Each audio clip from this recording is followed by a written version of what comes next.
Hello dear student, आज हम शुरू करते हैं चैप्टर नंबर 11 परमाणु की संरचना तथा स्पेक्ट्रमों की उत्पत्ति, structure of atom and origin of spectra. ठीक है, तो सबसे पहले हम पढ़ते हैं इसमें थॉमसन का परमाणु मॉडल। तो इसमें हम परमाणु, जैसे आप चैप्टर के नाम से ही समझ रहे हो, परमाणु की संरचना और स्पेक्ट्रमों की उत्पत्ति है। ठीक है, तो इसमें जो सबसे पहला हमारा टॉपिक आता है, ये आता है थॉमसन का परमाणु मॉडल आता है। एक वैज्ञानिक थे थॉमसन, ठीक है, ब्रिटिश वैज्ञानिक थे जिनको हम जे थॉमसन या जे थॉमसन भी बोल देते हैं। ठीक है, तो ये जे थॉमसन थे।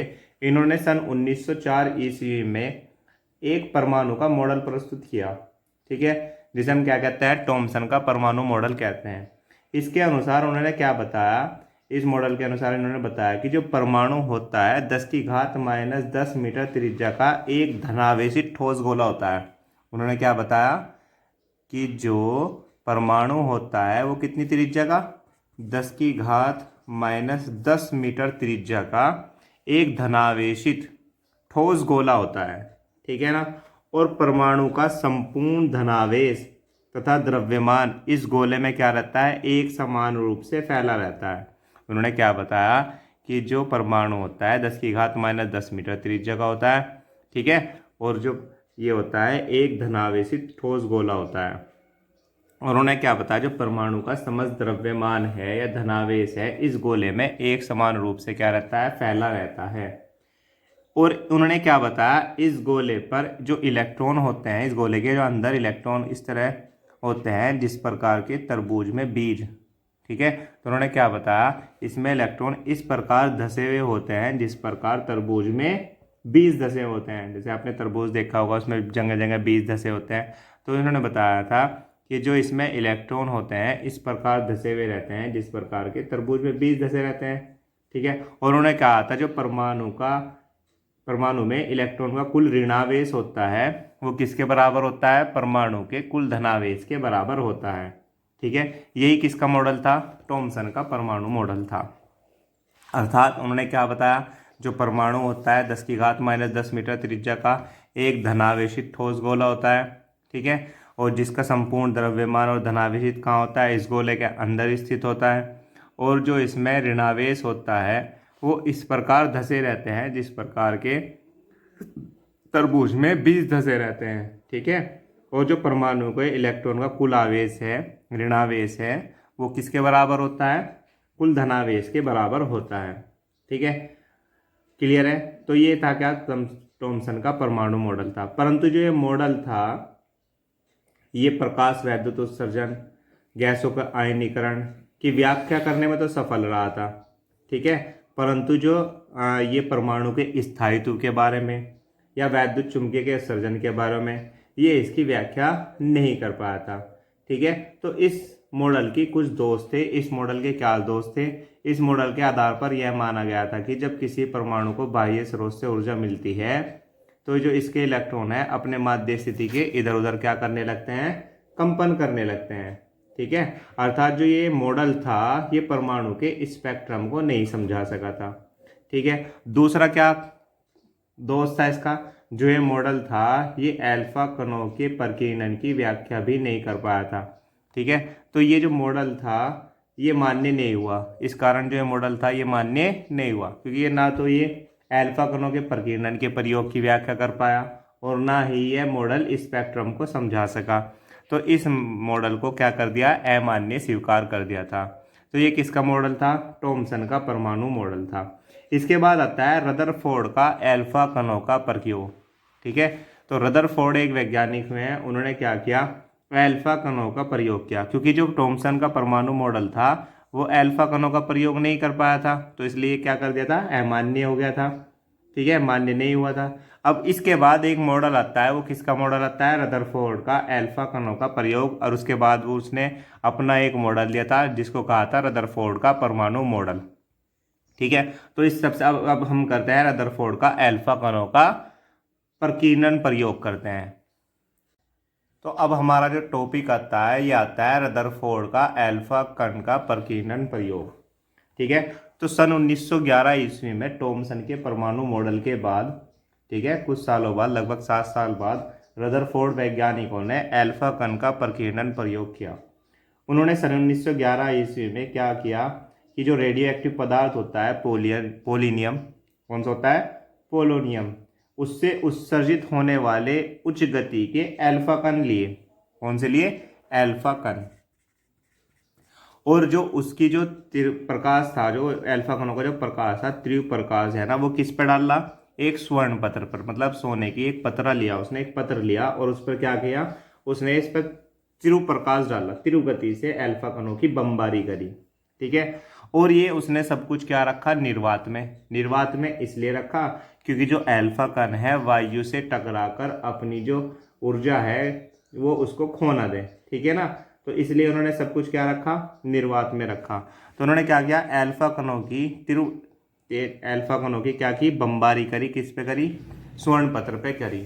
अब तुम्हें पता है जो अल्फा कण होते हैं वे कैसे पता होते हैं, पॉजिटिव। हमें पता हुआ है कि अल्फा कण कैसे होते हैं, पॉजिटिव। ठीक है, तो उन्होंने अल्फा कणों की बमबारी क्या की, स्वर्ण पत्र पे की। उन्होंने क्या देखा, जैसे ही अल्फा कणों की बमबारी करी तो उन्होंने देखा कि कुछ अल्फा कण तो बिल्कुल क्या हो गए, सीधे निकल जाते हैं। कुछ अल्फा कण तो क्या हो गए रहते हैं, सीधे निकल जाते हैं। ठीक है, जो बिना विक्षेपित हुए बिल्कुल क्या हो रहे हैं, सीधे निकल रहे हैं। तो उन्होंने इससे ये निष्कर्ष निकाला, क्योंकि अल्फा कण कैसे होते हैं, पॉजिटिव। जब कोई भी चीज़ प्रकाश क्या हो रहा है, बिल्कुल सीधा निकल रहा है। तो उन्होंने क्या बताया, जो परमाणु होता है, जो परमाणु का अधिकांश भाग होता है वो कैसा होता है, अंदर से खोखला होता है। क्योंकि जो अल्फा कण थे जब हमने बमबारी करी बिल्कुल क्या हो गए हैं, सीधे निकल गए हैं। तो क्योंकि अल्फा कण कैसे होते हैं, पॉजिटिव होते हैं, तो उन्होंने अंदर क्या देखा कि जो परमाणु का अधिकांश भाग है वो अंदर से क्या है, खोखला है।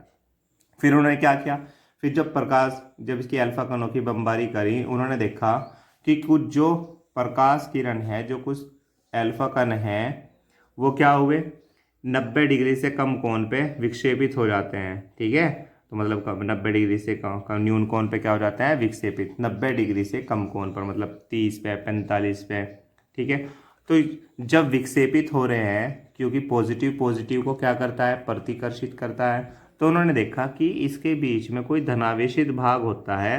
ठीक है, जो अल्फा कण कैसे होते हैं, हमारे धनावेशित होते हैं, अतः इन्होंने क्या कर रहा है, प्रतिकर्षित कर रहा है, विक्षेपित कर रहा है। तो उसने क्या बताया कि जो परमाणु का संपूर्ण धनावेश होता है परमाणु के अंदर एक छोटे से स्थान पर केंद्रित होता है। मान लिया यहाँ पे एक छोटा सा स्थान है, इस पर क्या होता है, केंद्रित होता है। क्यों, क्योंकि जो अल्फा कण जब इस पॉजिटिव इसके पास आए तो इसने क्या किया, इन्हें विक्षेपित कर दिया है। ठीक है, फिर उसने क्या बताया कि जो कुछ अल्फा कण हैं, कुछ अल्फा कण है वो 90 डिग्री से अधिक कोण पर क्या हो जाते हैं, विक्षेपित हो जाते हैं। 90 डिग्री से क्या हो जाते हैं, अधिक पे विक्षेपित हो जाते हैं। अर्थात उसने क्या बताया कि जो परमाणु का समस्त धनावेश होता है उसके केंद्रीय भाग के अति सूक्ष्म स्थान में केंद्रित होता है, जिसे हम क्या कहते हैं, नाभिक कहते हैं। ठीक है, एक तो हम इस तरह से प्रयोग कर सकते हैं, हमने देखा, या हम इसका दूसरा चित्र भी बनाकर देख सकते हैं। दूसरा चित्र देखो कैसे बनाएंगे, यहाँ हमने कोई एक परमाणु लिया, ये हमने स्वर्ण पत्र ले रखा है, सिंपल सी बात है। हम अल्फा कणों की बमबारी कर रहे हैं, तो हम देख रहे हैं कि कुछ अल्फा कण तो क्या हो रहे हैं, बिल्कुल सीधे निकल रहे हैं, और कुछ अल्फा कण क्या हो रहे हैं, 90 डिग्री कोण से कम पे क्या हो रहे हैं, विक्षेपित हो रहे हैं। ये कब विक्षेपित हुए होंगे, जब बीच में क्या होगा, कोई एक धनावेशित भाग होगा। ठीक है, हमने क्या कहा था कि 90 डिग्री से अधिक पे क्या हो रहे हैं, कम पे विक्षेपित हो रहे हैं। अर्थात जो नाभिक के बीच में क्या होता है, एक धनावेशित भाग होता है जो उसे क्या करता है, विक्षेपित। फिर मैंने कहा था कि एक 90 डिग्री से भी अधिक कोण पे विक्षेपित होते हैं, मतलब नाभिक के अंदर क्या होता है, एक सूक्ष्म स्थान होता है जो इसके केंद्र पर स्थित होता है, जिसे हम क्या कहते हैं, नाभिक कहते हैं। और नाभिक कैसा होता है, हमारा पॉजिटिव होता है। फिर उन्होंने क्या बताया कि जो नाभिक है ये क्या होता है, पॉजिटिव होता है, और जिसके चारों ओर इलेक्ट्रॉन क्या करते रहते हैं, वृत्तीय कक्षाओं में गति करते रहते हैं। ठीक है, तो उन्होंने इस प्रकीर्णन प्रयोग के बाद अपना एक परमाणु मॉडल प्रस्तुत किया था, जिसको हमने क्या कहा था, रदरफोर्ड का परमाणु मॉडल। फिर क्या आता है हमारा, रदरफोर्ड का परमाणु मॉडल। सबसे पहले हमने किसका मॉडल किया था, थॉमसन का परमाणु मॉडल किया था। पर थॉमसन कण का जो परमाणु मॉडल था वो अल्फा कणों के प्रयोग को नहीं समझाया था।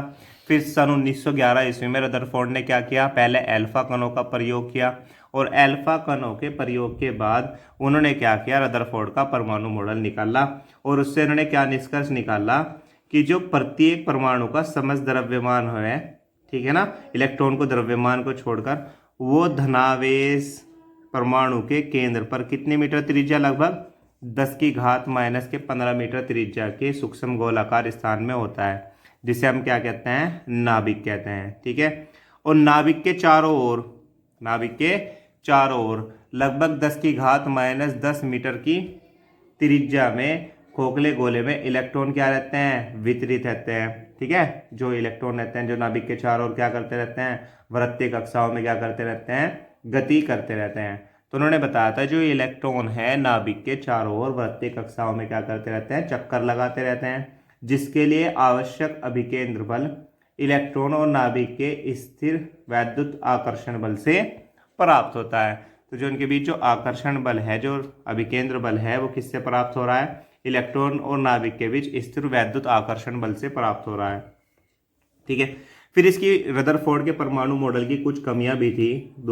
इसकी जो कमियां थी वे क्या थी, जो रदरफोर्ड का परमाणु मॉडल था इसके स्थायित्व के संबंध में क्या नहीं कर पाया था, व्याख्या नहीं कर पाया था। ठीक है, इस संबंध में क्या नहीं कर पाया था, व्याख्या क्यों नहीं प्रकार कर पाया था। स्थायित्व क्या होता है कि ये बच पाएगा या नहीं, ये कितने दिन चलेगा, क्योंकि जब इलेक्ट्रॉन चारों ओर वृत्तीय कक्षाओं में घूम रहे हैं तो इलेक्ट्रॉन अपनी एनर्जी का क्या होगा, इलेक्ट्रॉन की एनर्जी का क्या होना चाहिए, लॉस होना चाहिए। और जब लगातार वे चक्कर लगाते रहते हैं तो उनकी ऊर्जा उत्सर्जित होनी चाहिए, और एक समय ऐसा आएगा जो इलेक्ट्रॉन सारे किस में जाएंगे, नाभिक में गिर जाने चाहिए। ठीक है, और जिससे क्या हो रहा है, अंत में इसका परमाणु का स्थायित्व नहीं रह सकता। तो उन्होंने इस संबंध में परमाणु के स्थायित्व में कोई व्याख्या नहीं कर पाए थे। दूसरा, इसके रेखीय स्पेक्ट्रम के संबंध में कोई व्याख्या नहीं कर पाए थे। ठीक है ना, तो हमने क्या बताया, जो रदरफोर्ड का परमाणु मॉडल है इसकी दो कमियां थी, एक तो इसके परमाणु के स्थायित्व के संबंध में और एक इसके रेखीय स्पेक्ट्रम के व्याख्या के संबंध में। तो इन दोनों की व्याख्या नहीं कर पाया था।